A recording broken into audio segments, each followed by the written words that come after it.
حضرت سیدنا عمر بن عبدالعزیز رحمۃ اللہ تعالی علیہ کے صاحبزادے بیان کرتے ہوئے فرماتے ہیں کہ مجھے میرے والد محترم کی وفات کے بعد مجھے خواب میں ان کی زیارت نصیب ہوئی، تو میں کیا دیکھتا ہوں کہ وہ ایک باغ میں موجود ہیں اور انہوں نے مجھے چند سیب عطا فرمائے جن کی تعبیر میں نے اولاد سے کی۔ پھر میں نے عرض کیا، ابا جان، یہ ارشاد فرمائیے کہ آپ نے سب سے بہتر عمل کس عمل کو پایا؟ تو انہوں نے فرمایا استغفار کو۔ حضور صلی اللہ علیہ وآلہ وسلم نے ارشاد فرمایا کہ جو شخص استغفار کو لازم کر لے تو اللہ تبارک و تعالی اسے ہر طرح کی پریشانی سے نکال دے گا، ہر طرح کی پریشانی سے نکال دے گا، ہر غم سے آزاد کر دے گا، اور اسے ایسی جگہ سے رزق عطا فرمائے گا کہ جہاں سے اس کا وہم و گمان بھی نہیں ہوگا۔ سبحان اللہ۔ آج ہم جو گفتگو کر رہے ہیں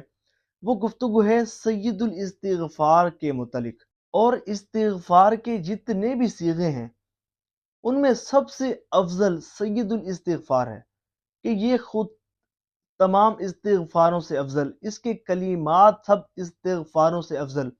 اس کے الفاظ سب استغفاروں سے افضل، اور اس کی وجہ یہ ہے کہ یہ استغفار حضور صلی اللہ علیہ وآلہ وسلم کی زبان اقدس سے ادا ہوا، اور خود حضور صلی اللہ علیہ وآلہ وسلم نے اس کو سید الاستغفار ارشاد فرمایا ہے۔ بخاری شریف کی حدیث ہے، حضرت شداد بن اوس رضی اللہ تعالیٰ عنہ روایت فرماتے ہیں کہ حضور صلی اللہ علیہ وآلہ وسلم نے ارشاد فرمایا کہ جو شخص صبح کو سید الاستغفار پڑھے